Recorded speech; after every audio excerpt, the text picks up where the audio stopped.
There you go. Lavender, deep breaths. We love it. Just keep it in the closet. I love that. Funny story This is about, the only place that I could be. yeah, a funny story about lavender. So I, as a part of our birthing, like at the hospital where we, where I gave birth to Iris, I don't know why that sentence was so hard to say. You could choose between eucalyptus or lavender oil. You like put it on your gown, so it's like right in your, Nice. Okay. yeah. And so, but I also brought an oil diffuser with lavender because I love lavender. So anyway, of course, I'm in the room and I just keep telling Elliot, like, hey, I can't really smell it. Make it, more.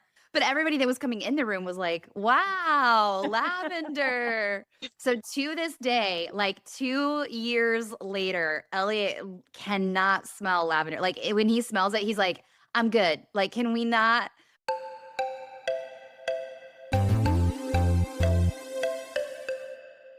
All right. Well, hey, everybody. Welcome to this week's episode of Get Mom Ready. Today, you've got Anna and Meredith and me, Holly. And we have a guest, Nicole, who Meredith will intro here in just a second. But we wanted to welcome you and let you know that here at Get Mom Ready, we have conversations all about navigating the tension between motherhood and everything outside of motherhood, work, relationships, and just life in general. That's what we have conversations and community about here at Get Mom Ready. So with that, Meredith, take us away. Yeah. So today we have one of my oldest and dearest friends, Nicole Shepherd. She's calling in from the UK. What? You're so cool, her, Nicole. She lives in the actual Cotswolds. So one day I'll go. And I'm curious in a minute why it's light out there. Because isn't it like 8 p.m. there? We are having a heat wave, my friend. Has been in the 30s, which is 90s Fahrenheit. So yeah. Okay. So a heat wave equates light? Well, also spring, summertime, it stays light till about 10 p.m. What? p.m.? Yeah. I'm like, I guess it can get to about 9 p.m. Okay, anyway, I'll get back to actually introducing you, but I'm like, okay, that's wild. My brain just got blown a little bit. So she's calling in from the Cotswolds. Nicole and I have known each other since senior year of high school and have been dear friends since. We lived together 3 out of 4 years in college. So she has seen me at my best and my worst and knows me deeper than a lot of people. So she's the best. I adore her. And she is a certified Enneagram coach. And so that's kind of our conversation today. We had a conversation. I think it gets brought up every so often on the podcast. And then at some point, one of us, I think it was Hannah, who we miss you today, Hannah, said, oh my gosh, we should have, an Enneagram person. And I said, I've got just the person. And so that is kind of the theme of today. I didn't give any of Nicole's background. She has 2 little girls, great husband. Nicole and I used to have a podcast together, and those were great conversations too. And she's just the best of eggs, honestly, and very, very, very tender to my soul. So I'm glad that you're here, Nick. Thank you for being here. What a lovely intro. I'm so glad to be here. Is there anything can I you would add? I feel like I need to just correct. I am not a certified Enneagram coach. I kidding. am certified in the Enneagram for conscious living. Not a coach. I have not done like formal coaching training, but did a year-long stint under Russ Hudson and Jessica Dibb, who, in my opinion, are some of the best Enneagram teachers on the planet. So yes, I'm certified in conscious living in regards to the Enneagram and very, very excited to be here. Okay, tell me, That's awesome. What does it mean when you say clarify for our people? Either way, you're an expert in the Enneagram. Let's just say it that way. Whether you coach or not, whatever, you're an expert. This is like a our version of an armchair, an expert on expert. Okay, so that's this. But can you riff a little bit on or explain a little bit of the conscious living piece of that? How is that different? Is there any language that might be different? Like, kind of walk us through that. Yeah, so the intent of the certification in conscious living is it's really like a year of self-growth and development. Like some formal coaches take that to invest in their own personal development, some mental health professionals, right? Like you have a whole range of people. But as part of that program, it's not like there were formal coaching hours. We did get training on how to ethically navigate the Enneagram with other people, how to go about helping people find their type, and like lots of things that I think are really beneficial to folks who are more formal coaches. I just never went down the more formal coaching track. Sure. Just wanted to clarify. I have a couple. Great. Thank you. Meredith, couple things. One of the things I love about our podcast is that we get to it is I feel so honored that I get to meet one of your lifelong friends or like, Yeah. It's very majority of your exciting for me. It's no, yeah. I Yes. mean, but Nick is, yeah. She could pack my parachute any day. Well, and Hey, same because you're that is for awesome. people in this phase of life, which is so it's like Very, equally as fun for me. very, very, It's very so sweet. special. I love it. And then the other thing that I wanted to say about the Enneagram was one of the reasons I'm excited to get to know you and have you on today, Nicole, is because the Enneagram I found in my 20s. My brother gave me The Road Back to You by Ian Cron and Susan Stabile, like when it was sometime in college. So, or maybe it was right out of college. Anyway, let's just call it like 15 years ago or so ish. And I was in my 20s, and I'm so grateful for that because I identify as an Enneagram 8. And I feel like if I had not been introduced to the Enneagram, I would be a very different person today than I think I would have been otherwise, because it's been such a helpful tool frame. I'm sure you're going to teach us today about like language to use, but tool, framework, resource, etc., to help me learn more about myself and grow myself so that I can be the healthiest version of myself. So, anyway, I just wanted to share that for people who I feel like whenever you say Enneagram, there's some subcultures out there where it's like oversaturated and people think they know what the Enneagram is. And maybe they do, maybe they don't, but they have this like misconceived opinion of like woo woo or, oh, just another personality assess. Like Yeah. I worked with somebody one time and he was like, oh, I'm an 11 just because he didn't be put in a box, and it was like, whatever. And then you might have folks who are like, what the heck are they even saying? The Ennea what? And might not know anything about it. So just kind of would love our conversation to span all of that today, because there might be moms listening who are on either end of those spectrums.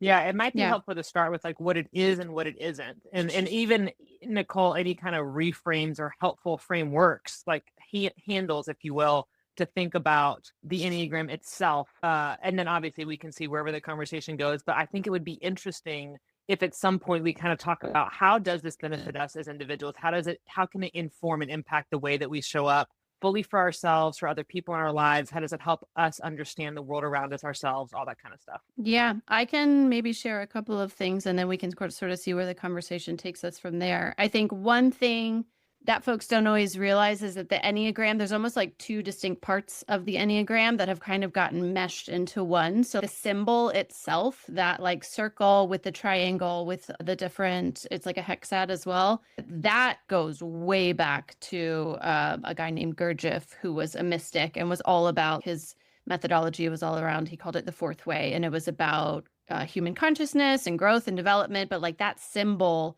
within it houses a lot of wisdom. Like there's the law of one, which is about our essential unity. There's the law of three, which is all about how in order for growth to happen, you need an affirming force, a denying force, and a mediating force. So there's wisdom in the symbol itself. And then the law of seven is all the other lines in the Enneagram, which is all about the like inherent dynamism of life and growth. So the symbol has its own like inherent wisdom and interesting things to take from it.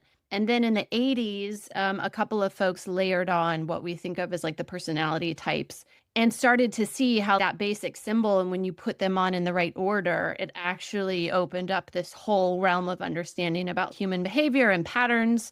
And so I think the best use of the Enneagram is what you said, Holly, is like leveraging it as a tool for self-awareness and even like kindness, like more compassion, more kindness of like, oh, these are the patterns we're stuck in if we're not aware and if we're not conscious to what we're doing. And then it really should open us up to the dynamism of like actually inherent in every human being are all types. And so if we could actually be aware enough and get out of our own way enough to see honestly the patterns that we're stuck in, the loops that we're stuck in, we can actually start to create a whole lot more optionality for ourselves in terms of like making more conscious decisions about the behaviors we want to lean into versus what's programmed in us based on our childhood. So good. Yeah, that's I know. Dang. And dang is right. Because there's so many, and that's the other thing is like, I feel like I am only like this much of a, not even, I was gonna say expert, but like not even an expert, like this much of a, I'm still a novice. Knowledge. Yeah. But yeah, you can get into so much. Like the subtypes, I think, are super compelling because I feel like, I identify as an Enneagram 8, but as a social Enneagram 8, which makes me come across a lot differently than maybe a self-preservation Enneagram 8. And then And then you have all of the childhood components that can come into it. So yeah, there's so many layers to Well, it. I think one thing that you're alluding to, Holly, and my internet is a little bit funky, so if I just It's bear okay. with me, I don't know what Yeah. to say about it. But one thing that you didn't alluded to that I would love for you to speak on, Nicole, is actually to me, my assessment, and I'd love your thoughts on this, is that it is actually not reductive. It can feel reductive because the way we've Yes. talked about it culturally is that, oh, you're a 7, this is just who you are, or you're an 8, this is probably how you show up, or whatever. It can be very like it can be helpful in terms of a framework for us to wrap our brains around certain types of people. So we go, oh, yeah, okay, oh, there are 3, that makes sense, right? But it can also be super reductive. And that's where I think, understandably, people are like, A, don't put me in a box, or B, oh, you're a number, or whatever, right? So can you help us kind of tease out some of those tensions we were reduced when actually there's this really wonderful opportunity for expansiveness, Yeah. well, in all of us? Mm-hmm. I mean, I think it's human nature and it's very cultural. Like we tend to be very self-referential with this stuff and we tend to make it about our own identity, whereas the Enneagram at its best is representative of innate frequencies of human behavior, right? And capacities of human behavior and that's accessible to all of us. It's just Yeah. that as we form and develop based on the messages that we get in childhood or the messages that we don't get in childhood, we tend to form like some core defense mechanisms or some patterns that keep us safe through childhood, which is totally Sure. needed. And yet we reach a point in our maturation that like that thing that got us through that is no longer necessary. In fact starts to hold us back. And so I think one thing it's really interesting in the course, the language that we used, we would tend to talk less about like identifying with a point and more recognizing our center of gravity. So like my center of gravity is 0.4, close to 0.3. And I think even that distinction of language is like, I am not a 4. I am like that inherently, right, boxes me in versus helping me look honestly at patterns that like I tend to habituate. And then even our relationship with the instincts, I think, again, folks trying to make the Enneagram feel like something people could latch onto and relate to, which is great, gave like personalities and names to each subtype, right? So an 8 that's self-pres versus an 8 that's social versus when really the instincts are like core instincts in all of life. Like self-preservation is the most basic, fundamental biological instinct of all life. Social instinct was developed later in order, as we evolved, we needed social instinct in order to take care of our young and to continue the species. What was the one and then attraction instinct or sexual instinct. Like that's all about, it's about creating new life, right? Like a literal sexual instinct, but it's also about getting out of what's normal to us. Like it's edge is an instinct, like getting to new habitats or get like all of these were things that life needed to evolve. And so actually like a better way to approach instincts is like, what is my relationship to these 3 instincts that are needed for all of life and are a part of all of life? And typically we will tend to have a dominant instinct that is like more wrapped up in our ego patterns. We'll tend to have an instinct that's usually operating more healthily in us. And then we'll usually have one that's more dormant or like ignored.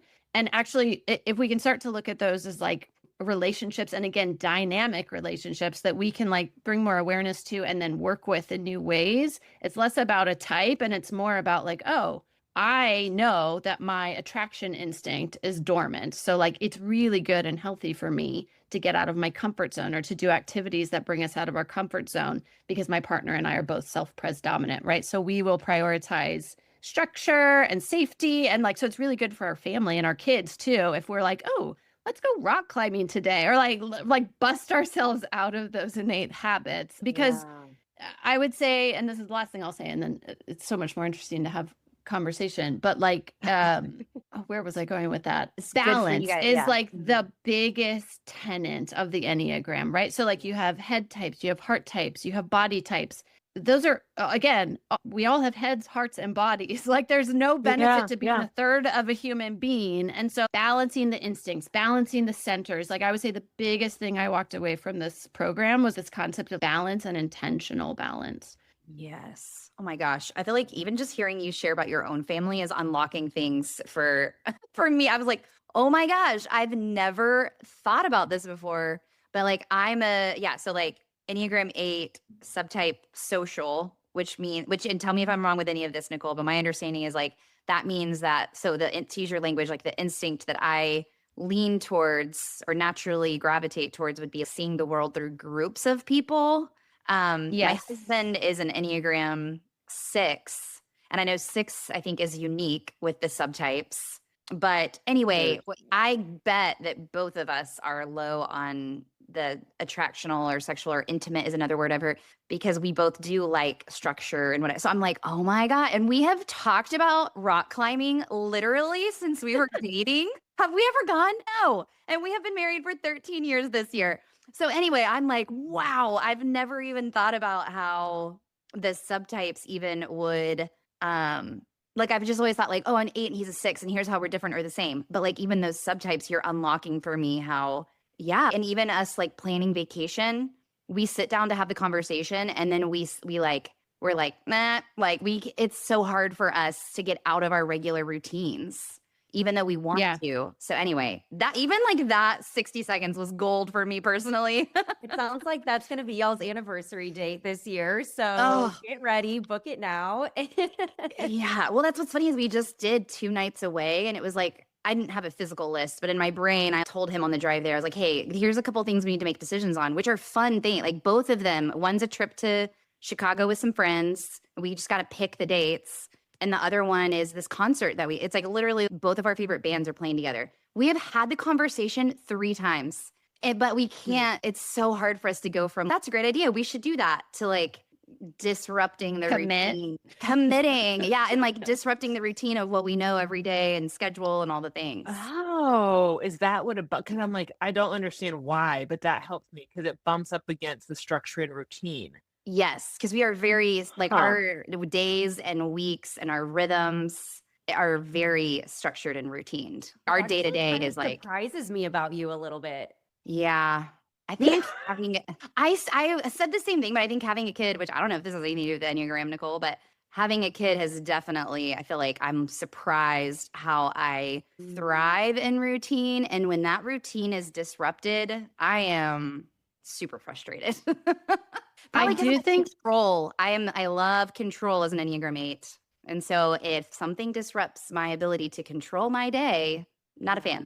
Interesting. Anyway, I don't mean to make this about me. You were just No, a but it's helpful. Nicole, It's like exemplifying things. It's bringing like the esoteric to the tangible, and so then we can kind of filter it through the expert's lens. yeah. Well, and I think what you just said is so spot on because I think like we tend to think of these things as static, but they're actually really dynamic. So it makes sense to me that in a phase of life where you have a young kid and structure helps control, which is a big, right, like need for the Enneagram 8, it makes sense that self-pres starts to take dominance where or social, like, right. But Yeah. these things aren't set in stone, right? They're inherently fluid. And I think what I Yeah. love about it too, because Meredith, you were asking about how it becomes reductionistic. I think like what I love about it is actually how expansive it is because what's growth for Holly is not what's growth for Anna. What's growth for Meredith is not what's growth for Nicole. Like actually Yeah. it might be the most life-giving thing that promotes more balance to pick the thing that's more on edge, right? For you, Holly, versus like Meredith, it might be really good to prioritize something that's way more in the self-pres realm. Like, I love that it's not at all just this like tick, tick, tick prescriptive thing that tries to simplify the human experience because the human experience is inherently so complex and so nuanced. And I love that it can hold that. Okay, if we're always changing, then how do we reconcile that with what we know about our Enneagram? Because for me, it's almost comforting to be like, okay, this is me in a box. Like, I actually don't mind being put in a box. I'm like, great, tell me exactly what I'm, where my tendencies go, where I'm less likely to go, and then I can work on it. But if it's changing, then I feel like, how can I make progress, I guess? So talk a little bit about that if you can, of how do we work that out? Yeah, it's a great question.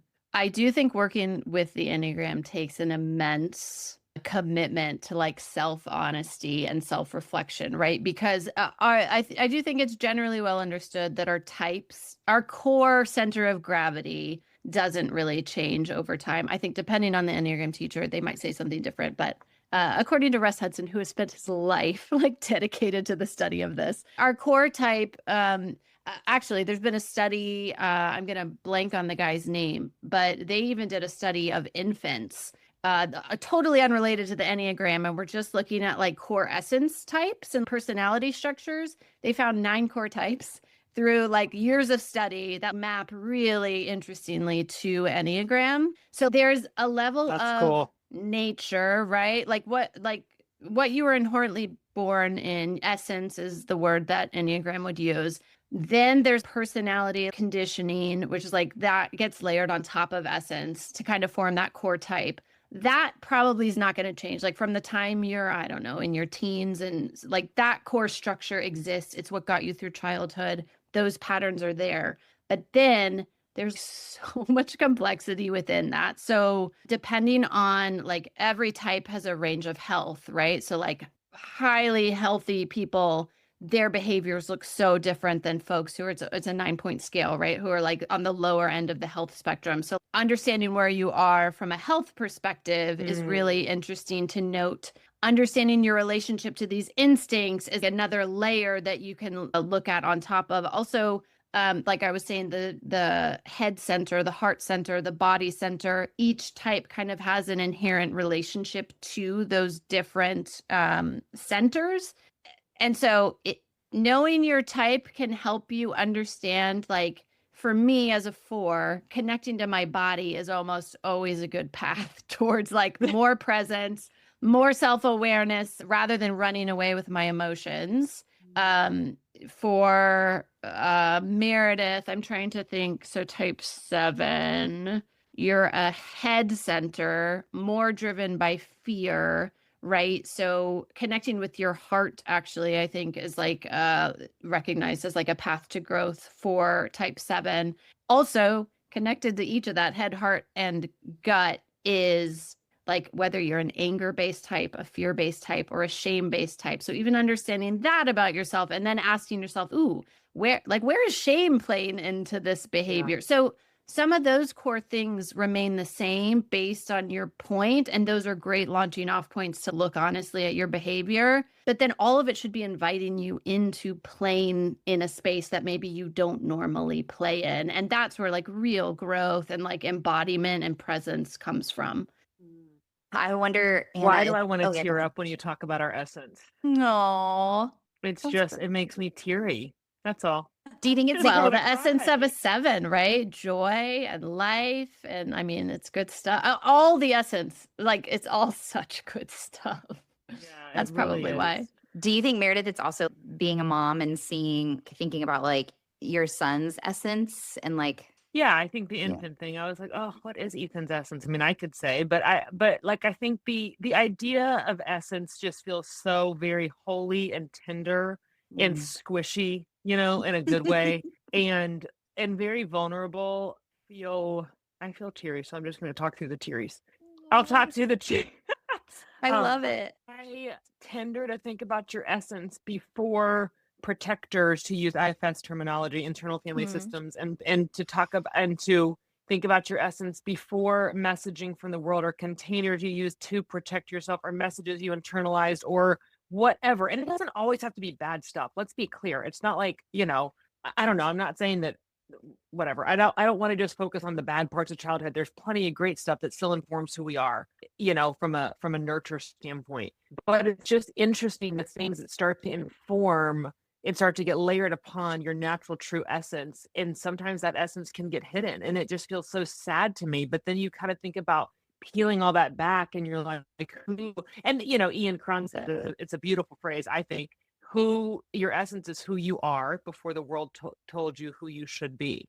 And I think that notion is really, really, really, really beautiful. And it makes me feel very squishy and tender. Oh, that's so sweet. I love that. And I'm reminded, like, I think hearing you share that, Meredith, is reminding me of And my parents were here this weekend, and I think even like having someone from the outside call out those things and things that they think are hilarious or funny about Iris, my daughter, that drive me insane in the day to day. You know what I mean? It's Yeah. like she comes downstairs last night butt naked when I'm trying to get her to like freaking get her pull up on, right? And they're all laughing and think it's hysterical because she's like Miss Personality and yelling at them on the stairs like night night like 50 million times. And I'm like, "Grr, you please just like do what I'm asking you to, you know? And so what I hear you saying, Meredith, is for me to pause and be like, slow the heck down, Holly. Does it really matter if she goes to bed 10 or 15 minutes later? And yes, maybe you won't get those 10, 15 minutes to scroll on your phone or whatever. I don't even know what I wanted to do, you know?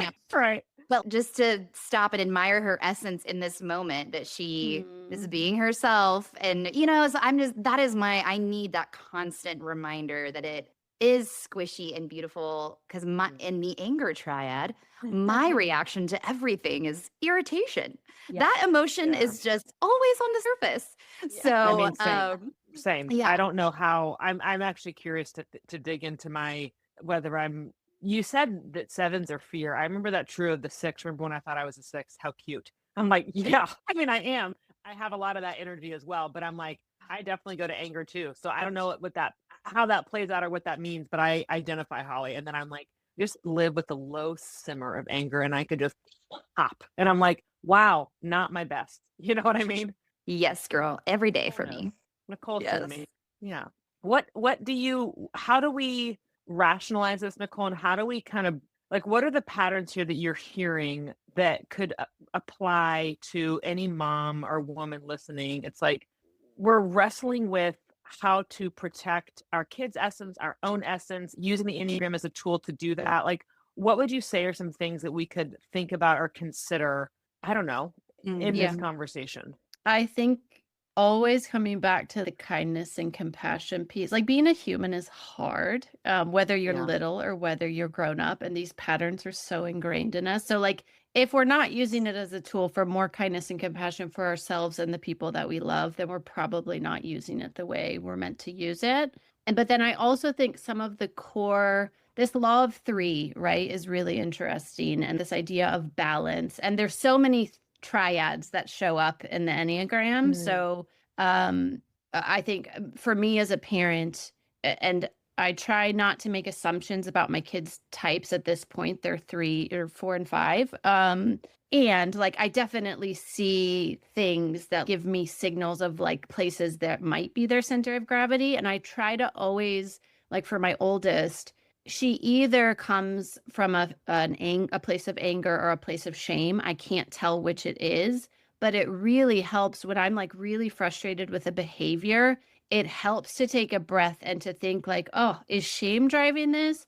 Is anger driving this? And then to meet her from that place of like, I can see you're really angry about this. This isn't fair. This doesn't feel fair. And like when I use language that like resonates, like one, we connect so much more because she feels like I'm somebody that she can trust who actually sees her and validates her experience, right? Of like, you have every right to be angry about this. Anger is important. Or like, oh, like, do you have a voice inside telling you you're not good enough? Or like meeting her from and then my 4-year-old's probably more fear driven, right? So meeting her from how scary the world can be, like even just that core moment of trying to understand what's the ground that this is coming from, because most human behavior is probably coming from one of those places. And I think it makes it easier to connect with each other with that.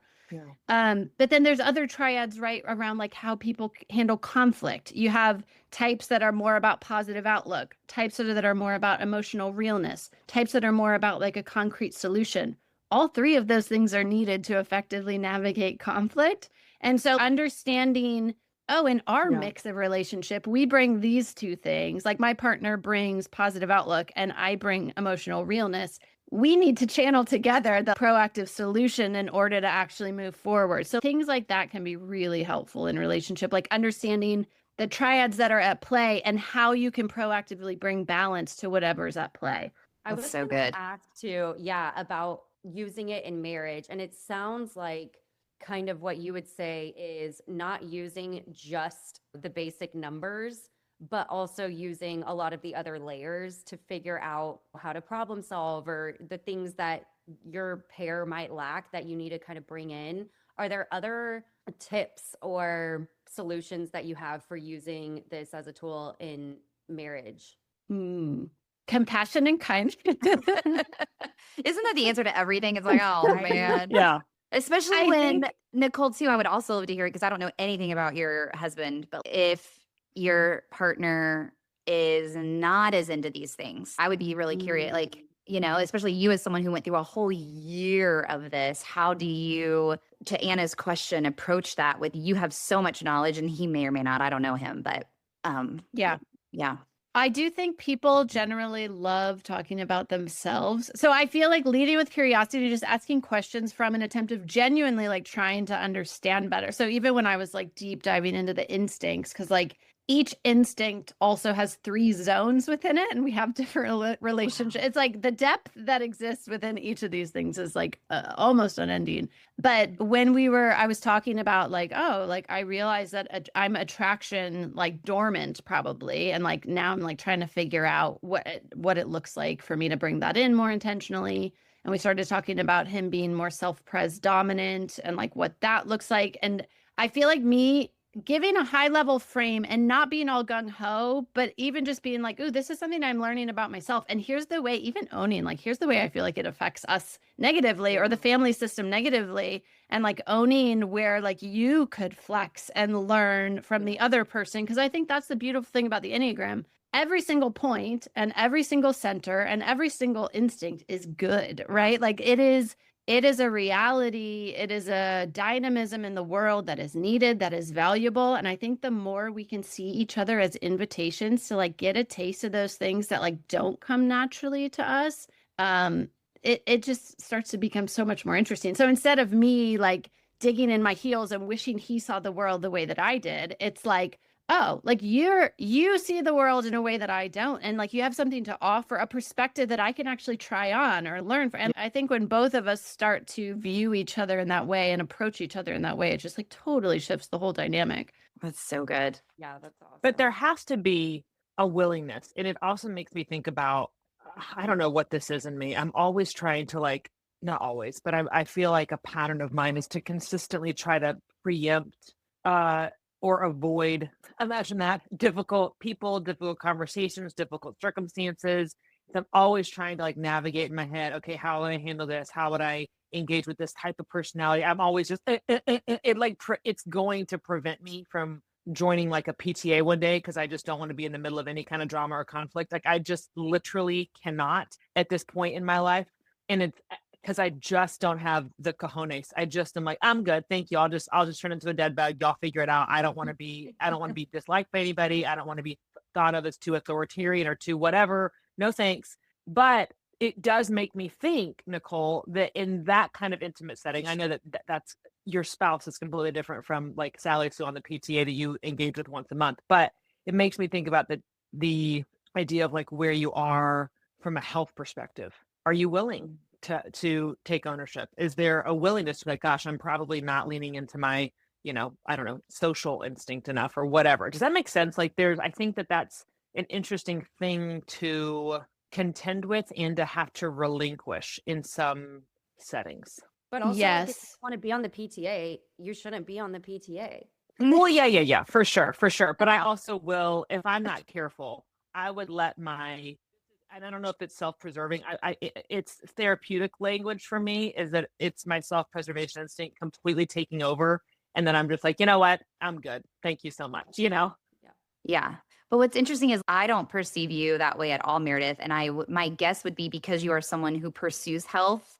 And I don't know about you, but like I get really, speaking of kindness and compassion, Nicole, thank you for that reminder. That's one of my biggest takeaways from today, because I get really irritated with people who I perceive them as not pursuing health. Whereas I don't know about you guys, but I think the majority of the world does not want to be healthy because it is hard. It takes change and humility and courage and discomfort. I mean, insert any word here that is, I mean, I guess discomfort is like the commonality among all of those words.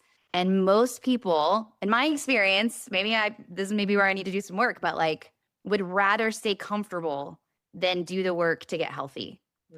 You know, like that's what I'm in my life in this chapter. I am like, and this, I don't know, I'm trying to reflect here. I don't know, maybe I'm swinging the pendulum to one end in my, first couple of years of entrepreneurship and whatever. But like, if people are not willing to do the work or be making progress, we're never going to, all of us, find help. Like we're never going to arrive, right? Reach a If pinnacle. you aren't ready, if you aren't committed to even taking a step on the journey, I'm like, similar to what you're saying, Meredith. I'm like, peace out. Like there are so many other people in the world who are willing to take a step into the journey. And I just get so annoyed with people who aren't, and maybe they're just not ready yet. And I need to have kindness and compassion, Nicole.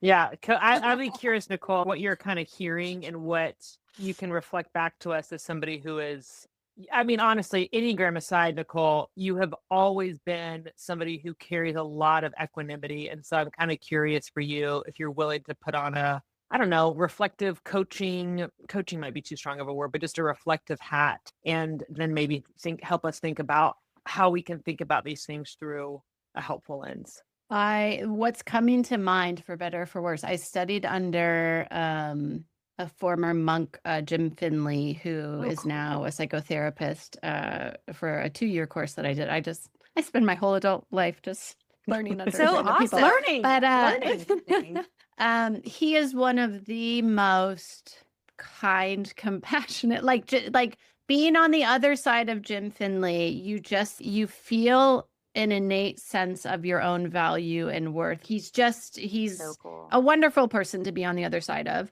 And what he used to talk about the work that we were doing together, because there was a whole course on contemplation and meditation. And he used to talk about how we were healing the whole world, one person at a time, starting with ourselves. And I feel like that feels like the work to be done, right? Healing the whole world, one person at a time, starting with myself. And I feel like when I tend to because I can absolutely get judgy, right? Or like, and then I try to turn that inward of like, where's the area that I'm not willing to grow, or right? Because we all have that somewhere. And I think it's easier to see it in other places. And sometimes it's needed, right? I think too, the more we show up with embodied presence of all three centers in certain situations and relationships, the more we'll likely be exhibiting right action, right? And so sometimes hard truths are needed. And I think the more we're connected and grounded and bringing our whole selves and present awareness to those situations, we'll sort of know what's needed. Most of the time, I've found that what's needed is for me to point it back inwards and look like really honestly at myself and what in myself I'm latching onto, or I'm unwilling to concede, or I'm unwilling to grow. And for better or for worse, I feel like it's a posture that leads to a lot of fruit in relationships versus when I like get harder edges or more judgment. That's so good, I'm Nicole. here. It honestly reminds me of borrowing from the recovery principles of powerlessness, and turning problems or people over to the care of God as you understand God, and understanding that you are powerless over other people and their actions, and you really can. I mean, it's the Serenity Prayer, Which 2 and 8, the word powerlessness. I know. It's like, what? Yeah. Yeah, it's like, come the hell again. I know, but it's like the one version of the Serenity Prayer is, God, grant me the serenity to accept the people I cannot change, the courage to change the one I can, and the wisdom to know that one is me. And so I think there's an interesting overlap between that and what you're saying, Nicole, with the Enneagram. Is it's like when you are in a situation where you wish that you're like, if you would just be different in whatever way that they're frustrating you, you're like, yeah, well, can't control them. Here's who I can control. Here's my growth edge in this, and that's all I can do. That's literally it. That's literally next. Like I'm just sort of like, well, yeah, doesn't mean it doesn't suck. That's so true. And to be clear, like even as we grow and develop, even if we start operating at higher levels, like in an instant, you can be triggered and go right back. Like it happened, right? My partner and I, right? We can trigger each other and be right back in old patterns that we're like, oh my God, we thought that we transcended this, which is like just hilarious because like we are humans. And I think the one thing too about knowing your type and knowing the type of those you're in close relationship with is sometimes you can recognize it in the moment and it could actually become funny, which is Yeah. it's an amazing thing when you start to really get triggered by each other and fall into your old habits. And then you're like, oh my gosh, here we are. Like, what are we Yeah. doing? We're doing it Yeah. again. And Yeah. Meredith, But to have oh, language for it, I think is so helpful. Yeah. so I just do. yeah, I just think it's like you just can't put a price on like, wow, I fell back into that pattern and I recognized it and wow, I'm sorry. You know, like Yeah. I think to have language, woof, it's so helpful. it is so helpful. And I think that's why I love frameworks or, tools like this, because when we have language, it helps make it not so personal, even though this is Yeah. very personal, Yeah. but it helps it make more objective. When there's shared language that two people understand, we can have a more productive conversation than just like, Yeah. you hurt my feelings, or I don't like that about you, or whatever it be, where you can throw those things back and forth with each other, or even struggle to articulate why that was hurtful or triggered you, etc. Meredith, what you were sharing reminded me of the letdown theory with Mel Robbins, which Yeah. It's recovery principles. It's Yeah. it's like you're powerless, make amends, get on with your life. Like yeah, yeah, Which it's is- nothing new. I mean, bless her. so but hard to she's do. great. There's Yeah. nothing new under the sun. It's like, yeah. Right. these- At the end of the day, Uh-huh. it's true. It's like it's just the fact. Like you Yes. cannot control someone else. Yes. And yeah, period. Yeah. However, hard. any way you It's want to say hard. it. so That's hard. right. It's Well, very, very, very hard. Nicole, where can people connect with you or learn more about you, or if they want to? How would you like them to? Would you like them or maybe to? you don't want them to. I don't know. I was going to say, I'm a bit of a hermit these days. Yeah, I was like, I feel like that might not be what she wants. The more she Well, wants. maybe a better question is if someone does want to learn more about the Enneagram, like I know the basic, numbers, and that's about it. Oh, some of them, and that's about it. And if you wanted to learn more about all these different layers and triads and all of that, where is a good place to start? Yeah. So Russ Hudson is the Enneagram expert that I feel like he's literally committed his whole life to studying this. He has gone deep in Gurdjieff, who was the originator of the symbol itself. He's like, in my humble view, he is the teacher to learn from. So he has the first book that he and Don Riso wrote, which is Wisdom of the Enneagram, which really outlines all the different types. Like, I think it's still a great book. He also has Understanding the Enneagram, which goes a lot deeper and gets a lot more technical with the different triads. And so that's a next level of understanding. And then I think just in the last couple of years, he put out an audiobook, 9 Gateways to Presence. I would say that one might be more interested for folks who have like a mindfulness practice. He really talks about the embodied connection, getting in touch with like where in your body different points exist, and like it's a lot more meditative. So I would say it might turn you off if that's not your jam, but it's a really interesting and one of his more recent works, which I really like. That's So awesome. Russ Hudson Yes. is that's who, if someone's listening to this is like, all right, I'm going to Google Russ Hudson Enneagram. And then his first book with Don Rizzo is where Rizzo, how did I say it? How is it said? Because I think Don Riso, Rizzo. that was his partner until he passed Yeah. away. Not Yeah. life partner, but like his Enneagram. Yeah. I do think like you get a lot of coaches, a lot of folks putting stuff out about the Enneagram. And I think it is something that, like, again, in my humble opinion, there's so much depth to it that I think folks that just study it for like a year or two and then write a book, I think you're missing so much of the wisdom that exists in this thing versus learning from somebody who has spent 3 decades like delving into this thing. Totally. So that would be my recommendation. And then Nicole, there's varying opinions on this. Do you think that people should study and read it and figure out what type they are, or do you think they should go to like I will send people to the Enneagram Institute website to take the assessment? Where do you fall on that? Because some people would say, don't take an assessment. That's not the point. The point is the journey of discovery. And others are like, go take the assessment. So I'm curious if you have an opinion on that. I think an assessment can help point you in the right directions. I think the one that comes out of Enneagram Institute still gives you like scores. So Yes. like, from what I remember, right? And I think don't take it at face value for sure. I think then kind of look at it as like, okay, these are some directions I should look in. And then explore, like I said, those triads. So like the way you handle conflict.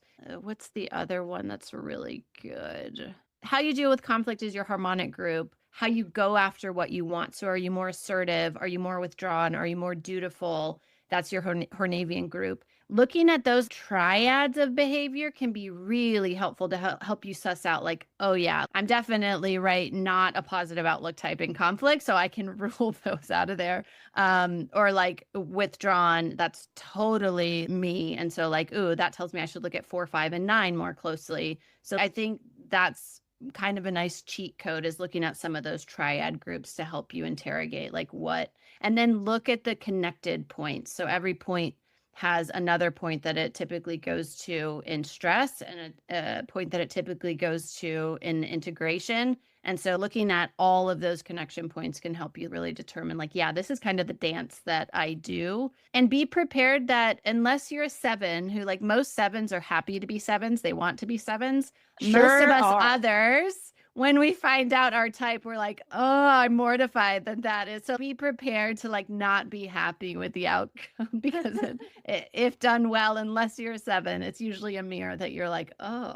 Humbling. When you learn it, when you learn this, I was like, I am so embarrassed to be me. Nicole, was I with you? Maybe I was in London visiting you and Jeff when I learned that 7s are the most self-referencing number. I was like, cool, I'm an embarrassment. I am literally No to be way. me. Yeah. But you and Jeff are both 7, so then you spent the evening talking about it. Talking about it. That's what I'm saying. It's embarrassing. It's embarrassing. You're like, cool, I am just a walking sign. Once people learn that I'm a 7, they're going, oh, very into herself. Got it. You know, it's like, ugh. No, I freaking love 7s.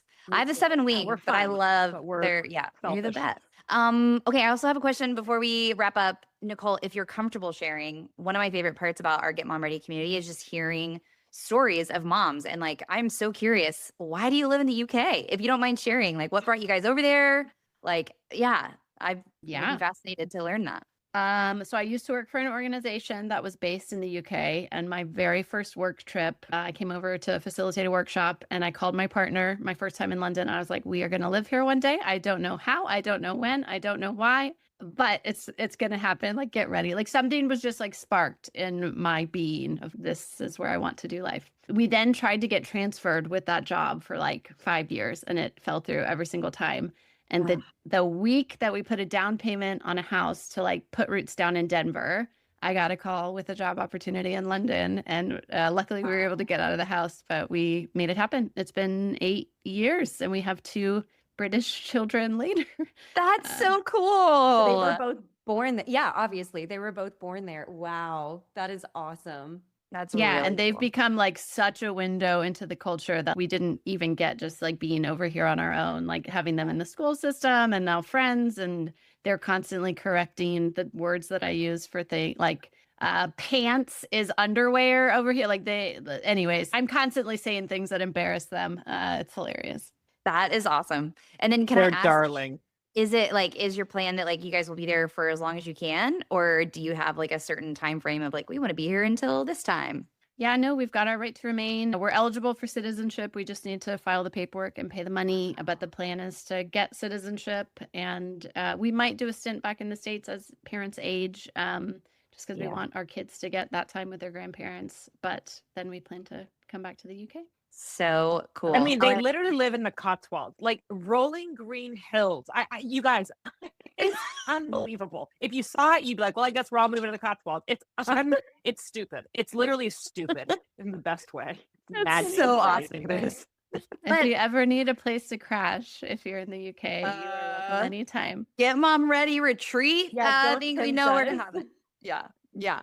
But no, I think that's part of our like interviews and our stories is like, I love hearing moms. And this was before you were a mom, but like you had a vision of a life that you wanted to live. And then, you know, it just so happened that you had your kids while you were there. But I just think it's so cool that, and I can only imagine, I mean, I feel like we could have a whole interview on just that, but I'm sure it hasn't been easy. I'm sure there was times of uncertainty. I'm sure, you know, all of the things, but I just love for other moms to hear moms like you be like, no, this is the vision for what we had for our life. And here's the decisions that we did in order to make it happen. I just think it's so inspiring because maybe there's a Yeah. listener out there that has always wanted to live in the UK, but thought maybe it wasn't possible. And maybe you're giving them hope that it is. Well, and I love what you do because I think my biggest takeaway is just that moms need other moms. Yes. They Yeah. need community. It's a really hard Yeah. thing that we're doing. Raising small Yes, it is. humans is not easy, Mhm. regardless of where you live in the world. And so, Yeah. yeah, I love that you're fostering community around that. That's awesome. Well, thanks for being here, Nicole. Thanks, Nick. Yeah, Thanks this for was having Love me. you, awesome. I sissy. feel like we could Grateful talk about for this you. for 9 hours. Yes, for sure. Well, everybody, make sure you head on over to getmomready.com where you can subscribe. We send you an email every week when our episodes go out. And then we also have weekly resources like this last week. Hannah did a whole rundown on what's in her pool bag and how she's thinking about summer with her 2 littles back at home. So she's got all 3 together with her this summer. I loved reading it. I thought it was super practical and just a great insight into how different moms live their life as we're going into summer.